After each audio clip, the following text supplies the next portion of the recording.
दाल, सब्ज़ी और गोश्त से जब थक जाएँ चिकन से, तो आपका दिल चाहता है कि कोई नई रेसिपी बनाई जाए, कुछ न्यू टेस्ट किया जाए। तो आज की रेसिपी ऐसी ही है। ये मंगोटियाँ कहलाती हैं, कुछ लोग इसको भपोरियाँ भी कहते हैं और कुछ मंगोटियाँ भी। ये बहुत ही मज़ेदार बनती हैं और बहुत ही झटपट तैयार हो जाती हैं। बिस्मिल्लाहिर्रहमानिर्रहीम। अस्सलाम वालेकुम viewers, welcome to back my channel cooking with Aruba. खुश रहें, आबाद रहें, जहाँ रहें हमेशा हंसते मुस्कुराते रहें, आमीन। आज की रेसिपी ना दाल, ना सब्ज़ी, ना गोश्त, बल्कि एक हटके रेसिपी है। तो चलिए इसको बनाना स्टार्ट करते हैं। के लिए मैंने थोड़ी सी प्याज चॉप करके रख ली है, बिल्कुल बारीक कट किए, ऑमलेट कट। और हरी मिर्चें कट करके रख ली हैं, बारीक ऑमलेट कट। हरा धनिया और पुदीना कट करके रख लिया है, हाफ गड्डी के बराबर लिया है मैंने। टमाटर ले लिए हैं 2, और 2 ही मैंने प्याज ले लिए हैं बड़े साइज़ की, जिन्हें रफली कट कर लिया है। प्याज और टमाटर को हम ब्लेंडर में ब्लेंड कर लेंगे थोड़ा सा पानी डाल के। और ये मसाले हैं, 1 चम्मच हल्दी, 1 चम्मच पिसा हुआ धनिया, 1 चम्मच ही मैंने मिर्चें ली हैं, 1 चम्मच नमक लिया है और हाफ़ चम्मच मैंने इसमें अदरक का पाउडर और हाफ़ चम्मच ही लहसुन का पाउडर लिया है। और ये 1 पाव दाल है, मूंग की दाल।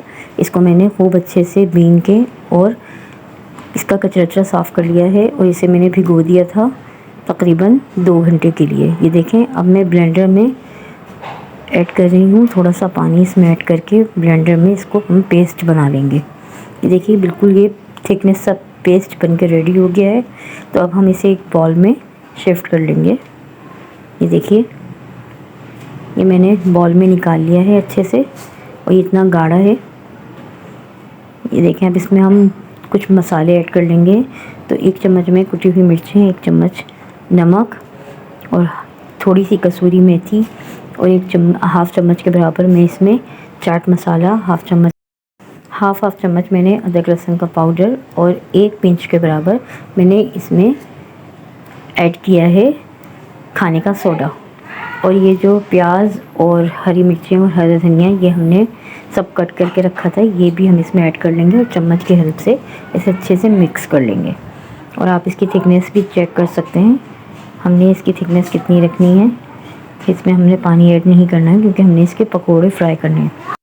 एक कढ़ाई में मैंने हाफ़ कप के बराबर ऑयल ऐड कर दिया है और ऑयल गर्म हो गया है तो इसमें हाफ़ चम्मच के बराबर मैंने सफ़ेद ज़ीरा और 1 चम्मच मैंने साबुत गरम मसाला ऐड कर दिया है, जिसको हमने फ्राई कर लिया है। अब ये जो हमने ब्लेंडर में प्याज और टमाटर पीस के रखे थे, ये हम इसमें ऐड कर लेंगे। देखिए, इन प्याज और टमाटर के पेस्ट बना के हमने रखा था वो हमने ऐड कर दिया। और पिसे हुए मसाले जो मिर्चें, नमक, हल्दी, धनिया रखा था वो भी हम इसमें यहाँ पर ऐड कर देंगे।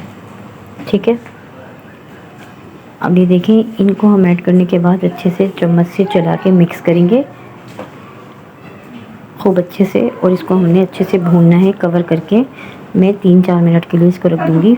अब दूसरी तरफ हम पकोड़े बना लेते हैं। तो मैंने एक फ्राई पैन में ऑयल गरम कर लिया है और ऑयल गरम हो गया है। तो अब इसमें मैं जो मैंने पेस्ट बना के रखा था पकोड़ों के लिए, उसके चम्मच की हेल्प से पकोड़े फ्राई करने के लिए एक एक करके ऐड कर रही हूँ।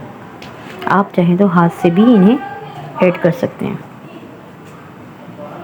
ये देखिए, माशाल्लाह से बहुत ही प्यारे और बहुत ही फूले हुए, नरम और खस्ता पकोड़े हमारे बनके रेडी होंगे।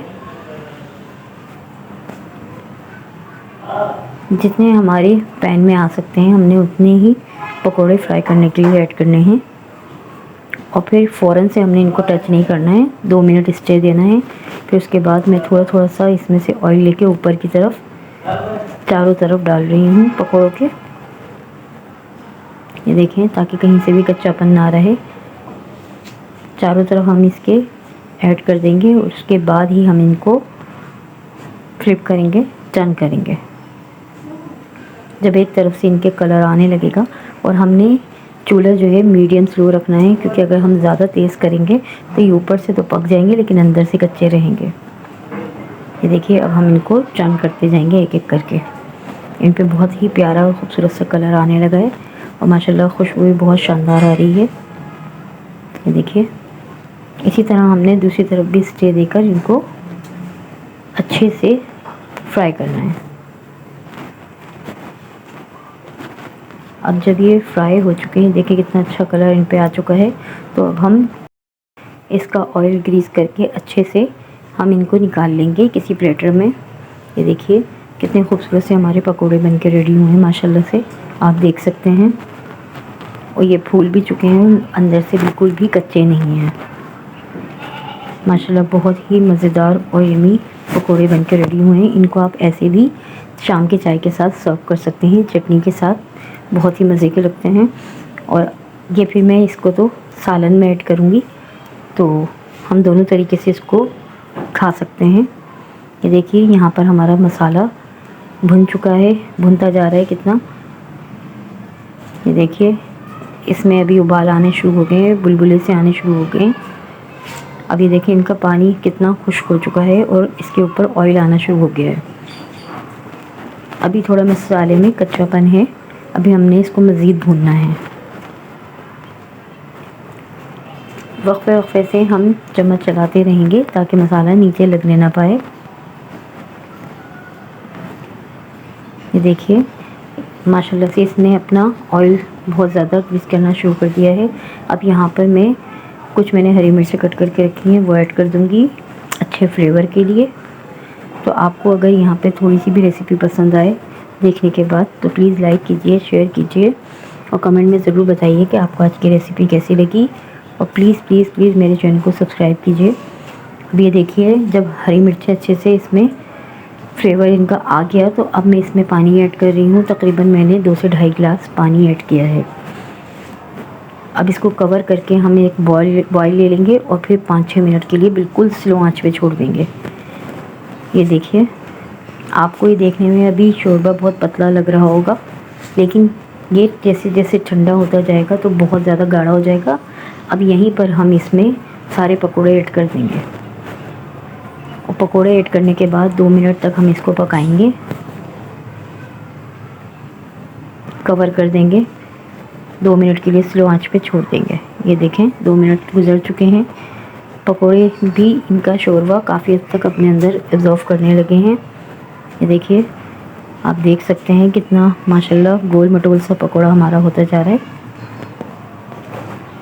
बस अब यहीं पर हम चूल्हा बंद कर देंगे, हमारा सालन रेडी है। और जहाँ तक रह गई शोरबे की बात कि शोरबा बहुत पतला है, तो शोरबा पतला नहीं है। जैसे जैसे ये ठंडा होता जाएगा तो ये बहुत ज़्यादा थिक हो जाएगा, गाढ़ा हो जाएगा। अभी गर्म है इसीलिए आपको ये पतला लग रहा है।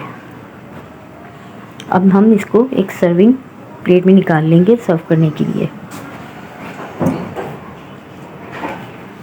देखिए माशाल्लाह से बहुत ही मज़ेदार और यूनिक से भपोरियाँ मंगोचियाँ बनकर रेडी हो चुकी हैं। आप ट्राई ज़रूर कीजिएगा, आपको यकीनन पसंद आएंगी।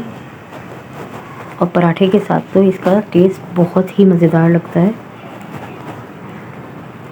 जैसे जैसे ये ठंडा होगा, अभी बहुत गर्म है तो इसीलिए इसमें हद से ज़्यादा गाढ़ापन नहीं आया है, लेकिन ये जैसे जैसे ठंडा होता जाएगा हद से ज़्यादा ये गाढ़ा हो जाएगा। ये अपना सारा पानी जो है सोख कर लेंगे। ये देखिए हरी मिर्चें और हरी धनिया से मैंने इनकी गार्निश कर दी है। माशाल्लाह से बहुत ही मज़ेदार सी खुशबू आ रही है।